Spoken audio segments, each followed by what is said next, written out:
Welcome to Jesse Watters Prime Time. Tonight, don't nobody care but us about somebody That's not taking true. questions. If it were someone else, you would be demanding that they sit down for questions. uh-oh, the plot to hide Harris is falling apart. So now we got some work to do.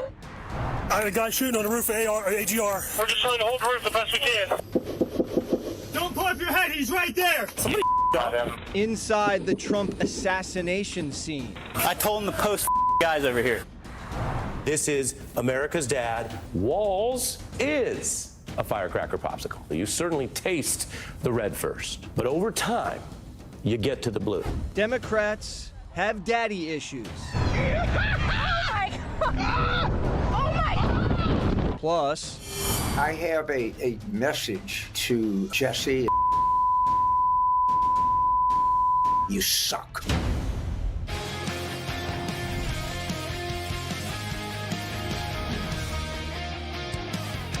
you never want to kick your honeymoon off with a fight. And Democrats have been trying to put on a smile and pretend like it's happy days with Kamala. But after 3 weeks with her, they're losing it. Behind the scenes, it's infighting, backstabbing, like we've never seen before. The orchestrator of the Biden coup, Nancy Pelosi, can't stop trash-talking her ex. I love him so much. I think he's been really a fantastic president of the United States.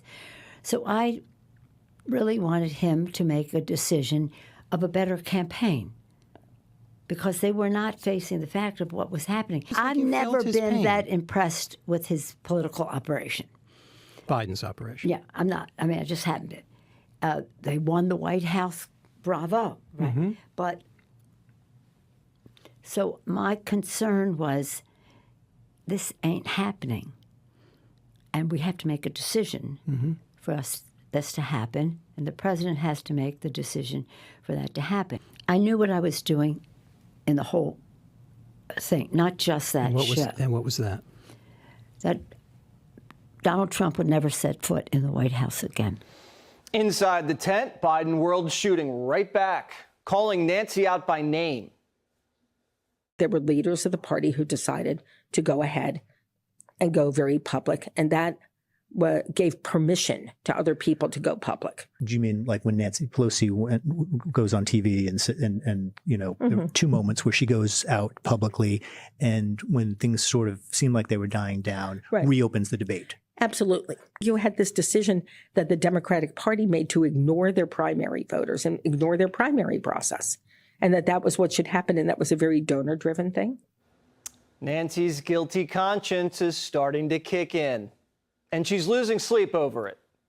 You think your relationship will be there? I hope so. I pray so. I cry so. You know. You worry about it? I lose sleep on it. Yeah. Yeah. You think he's angry at you? You think he's angry at you? I don't know. We haven't had a conversation. Aww. Trump's hearing rumblings that Biden is still holding a grudge. The presidency was taken away from Joe Biden.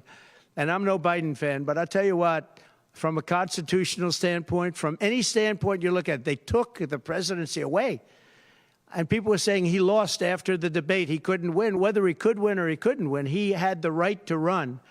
And they took it away like he was a child. And he's a very angry man right now, I can tell you that.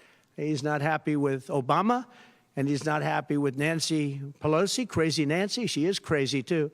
She's not happy with any of the people that told him that you've got to leave.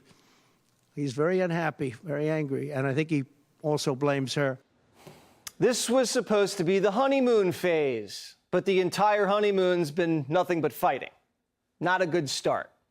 They thought they could get rid of Biden by sticking a knife in his back, but Biden played his cards right by anointing Kamala. Now Democrats in the media have to carry Kamala's water. And after doing it for Biden for 4 years, Democrats in the media are already running out of gas.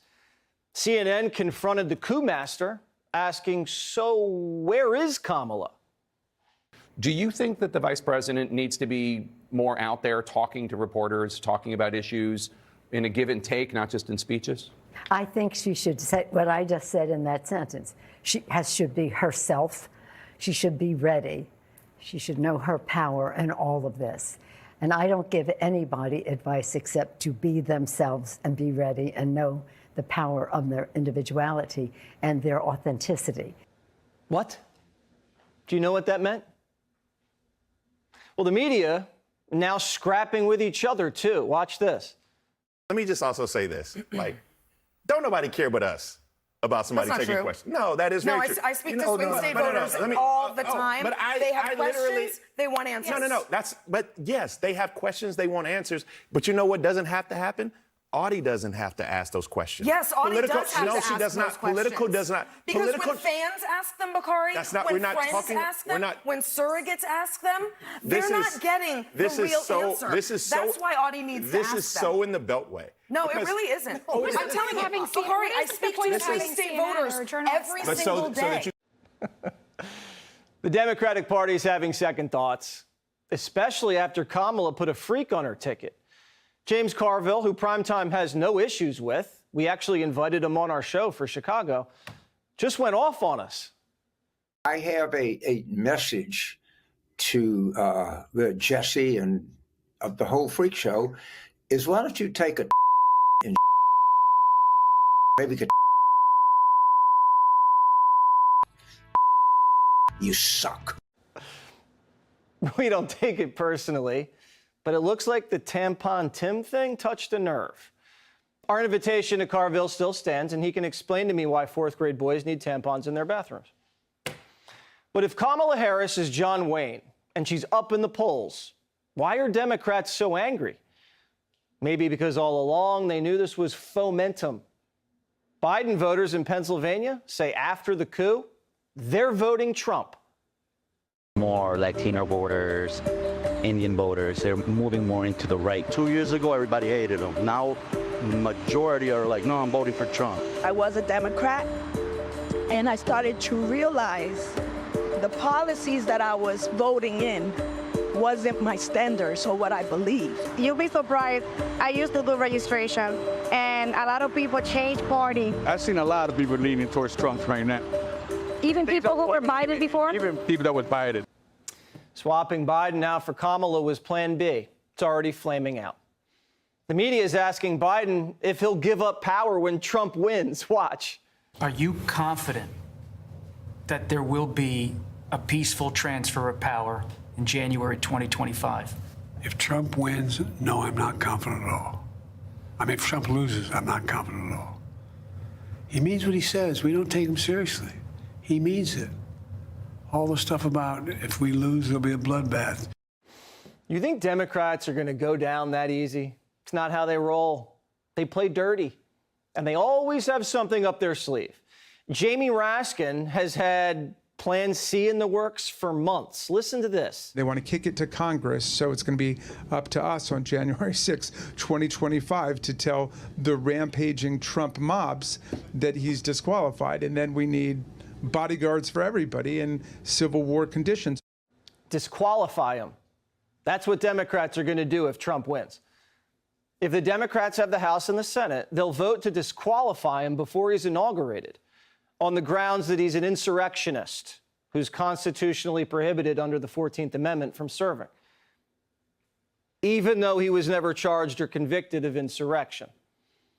A preemptive coup, not a silent coup. This time they're admitting it. Click here to subscribe to the Fox News YouTube page to catch our hottest interviews and most compelling analysis. You won't get it anywhere else.